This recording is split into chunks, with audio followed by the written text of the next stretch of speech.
Have you ever noticed that the nicer you are, the more people seem to ignore you?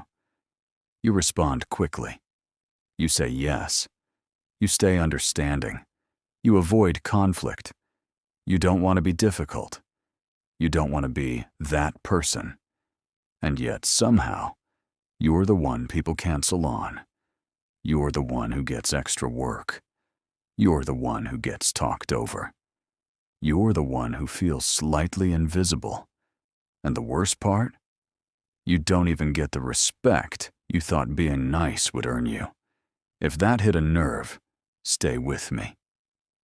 Because today we're talking about something uncomfortable but powerful. Why being liked is not enough, and why the people who are respected the most are often liked, but slightly feared. Let's start with a situation you know too well. You're at work. A deadline is coming up. Someone drops their unfinished task on you with a casual, "Hey, you're so good at this. Can you handle it?" You hesitate. You want to say no. You're already overloaded. But you don't want to seem unhelpful. So you smile and say, "Yeah, sure." Later that night, you're stressed, resentful, and exhausted. They're relaxed. This wasn't about workload. It was about perceived consequences. They asked you because they knew you wouldn't push back. Now imagine another colleague. Same situation. Someone tries to pass work on to them. They calmly respond, "I can't take that on. I'm at capacity." No apology, no hostility, just clarity. People don't push them. Why? Because there's a subtle line around them, and crossing it has a cost. Here's the harsh truth most people don't want to admit. If everyone likes you, you are probably very easy to replace. Being liked feels good. It feels safe. But respect is built on something deeper than approval. Respect is built on boundaries. And boundaries imply consequence. When there are no consequences for disrespecting you, ignoring you, or overstepping you, people test you. Not because they're evil, but because humans test limits. We test speed limits. We test social limits. We test emotional limits. And when someone has none, they become safe to push. You were probably taught that being kind is always the right move. That conflict is bad. That confrontation makes you difficult. So you learn to smooth things over, to laugh off small insults, to tolerate small acts of disrespect, to let comments slide, to avoid awkwardness at all costs. But every time you tolerate something that doesn't sit right with you, you teach people how to treat you. And if the price of crossing you is 0, people will keep crossing. Let's make this personal. Think about your friendships. Is there someone who constantly shows up late? Someone who cancels last minute? Someone who only calls when they need something? And what do? You brush it off. It's fine. But inside, it's not fine. That quiet resentment builds. You tell yourself you're being mature, but what you're really being is permissive. Now imagine you calmly say, "If we make plans, I expect you to stick to them. Otherwise, let's not schedule." That sentence creates tension. It risks awkwardness. But it also creates a boundary. And boundaries create structure. Structure creates respect. Now let's talk about dating. When you like someone, what's your instinct? You respond fast. You make yourself available. You cancel your plans. You overinvest early. You want them to feel secure. But paradoxically, the more available you are, the less valuable your attention feels. Scarcity increases perceived value. Unlimited access lowers it. When someone senses that losing you wouldn't change much for you, they behave differently. They think twice before being careless. Not because they fear cruelty, but because they sense standards. This is where people misunderstand the phrase, Be slightly feared. It doesn't mean intimidation, doesn't mean aggression, doesn't mean controlling others. It means people understand that disrespect has consequences. It means your time is not free. Your attention is not guaranteed. Your approval is not automatic. There is a line, and crossing that line changes how you engage. Let's look at why this works psychologically. Humans are wired to respond more strongly to potential loss than to potential gain. This is called loss aversion. The possibility of losing access to you, your help, your support, or your approval creates weight. If there is no risk of loss, there is no urgency to value. When you are endlessly forgiving, endlessly accommodating, endlessly available, there is no perceived risk. And without risk, appreciation fades. There's another dynamic at play: predictability. If your reaction is always soft, always accommodating, always forgiving, people subconsciously categorize you as safe. Safe people are comfortable, but comfort rarely commands respect. The individuals who command respect have controlled unpredictability, not emotional instability, but controlled firmness.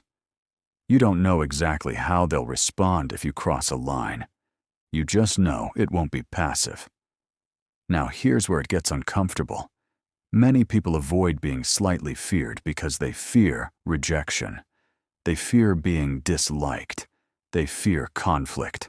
They think, if I enforce boundaries, people will leave. But ask yourself this: if someone only stays because you never push back, are they actually respecting you? Or are they just benefiting from your compliance?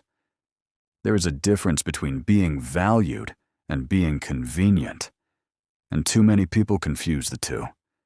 Think back to school.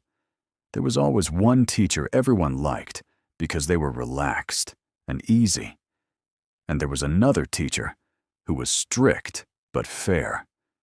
Which class behaved better? Which teacher's instructions were taken seriously?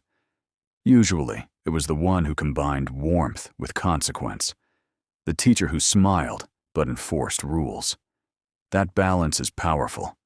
Warmth creates connection. Consequence creates respect. Remove consequence, and warmth becomes weakness. So how do you shift without becoming harsh? The first step is internal. You must decide that your comfort matters as much as everyone else's. That sounds simple. But most people who over-accommodate have trained themselves to prioritize others' comfort above their own. So when a boundary moment appears, your instinct is to reduce tension, even if it costs you internally. You need to rewire that instinct. Discomfort in the moment is not danger. It is alignment. Next, practice calm refusal. Not dramatic refusal, not emotional refusal. Calm refusal. I can't do that. That doesn't work for me. No. Without over-explaining, without apologizing excessively. The power is not in the word no. It's in the steadiness behind it. The first few times your heart will race. You'll feel guilty. You'll want to soften it. Stay steady. The discomfort fades. The respect remains. Another shift. Address small disrespect early. Not aggressively, but directly.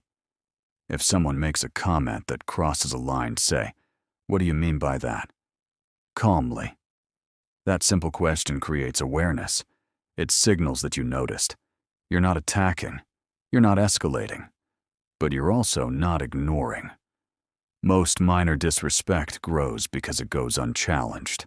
When you challenge it once, it rarely repeats. You also need to control your availability. This doesn't mean playing games. It means having a life, having priorities, not rearranging everything for everyone. When people see that your time is structured, they treat it as valuable. When you treat your own time casually, others follow. Let's talk about tone. You don't need to raise your voice to be respected. In fact, lowering it slightly and slowing down often increases authority. Fast speech signals anxiety. Slow, deliberate speech signals control. When enforcing a boundary, speak slower than normal. It grounds you. It also signals certainty. Here's something powerful. Stop over-laughing. Many people diffuse tension by laughing when something uncomfortable happens. But that laughter sometimes communicates, "This is fine." If it's not fine, don't laugh. Let the moment hold its weight. Silence can be corrective. Now, let's address the fear that people won't like you anymore. Yes, some people may pull back, but ask yourself why. Often, it's because the dynamic changed. They no longer receive unlimited access. That doesn't mean you did something wrong. It means the relationship was imbalanced. Healthy people adjust. They respect boundaries. They don't disappear because you said no once. There is a turning point in this journey. It happens the first time you hold a boundary and survive. You say no. The world doesn't collapse. The person doesn't explode. Or maybe they do react negatively, but you remain calm. And you realize something powerful. You can tolerate temporary discomfort. That realization changes your identity. You're no longer someone who avoids tension at all costs. You're someone who can stand in it. Over time, a reputation forms. Not loud, not dramatic, but clear. People know you're kind, but they also know you won't tolerate disrespect. They know you're generous, but they also know you have limits. That combination is magnetic. It creates a subtle gravity. People lean in more carefully. They listen more attentively. They think twice before crossing you. Let's imagine two versions of you 6 months from now. In the first version, nothing changes. You keep saying yes. You keep smoothing things over. You keep feeling that quiet resentment. You remain liked, but not deeply respected. In the second version, you've practiced calm boundaries. You've tolerated awkward moments. You've reduced over-accommodation. Some people adjusted. Some faded. But the ones who remained treat you differently. They ask instead of assume. They respect your time. They listen when you speak. Which version feels stronger? Being slightly feared is not about making others uncomfortable. It's about making it clear that disrespect is uncomfortable. There's a difference. You don't chase approval. You don't beg for inclusion. You don't overextend to secure connection. You offer warmth, but you don't offer yourself at a discount. At a deeper level, this shift is about self-respect. When you respect yourself, you protect your energy. When you protect your energy, others sense it. Humans calibrate constantly. We assess who pushes back and who doesn't, who enforces and who excuses, who holds steady and who bends. If you always bend, people lean harder. The final piece is consistency. You can't enforce boundaries one day and abandon them the next. Inconsistency invites testing. Consistency builds reputation, and reputation shapes treatment. The goal is not fear rooted in intimidation. It's the quiet understanding that crossing you changes access, that your kindness is intentional, not automatic. Here's the payoff. When you combine warmth with firmness, something shifts inside you. You feel less resentful, less drained, less invisible. You start choosing when to give, rather than giving by default. And people respond. They value what is not guaranteed. They respect what has weight.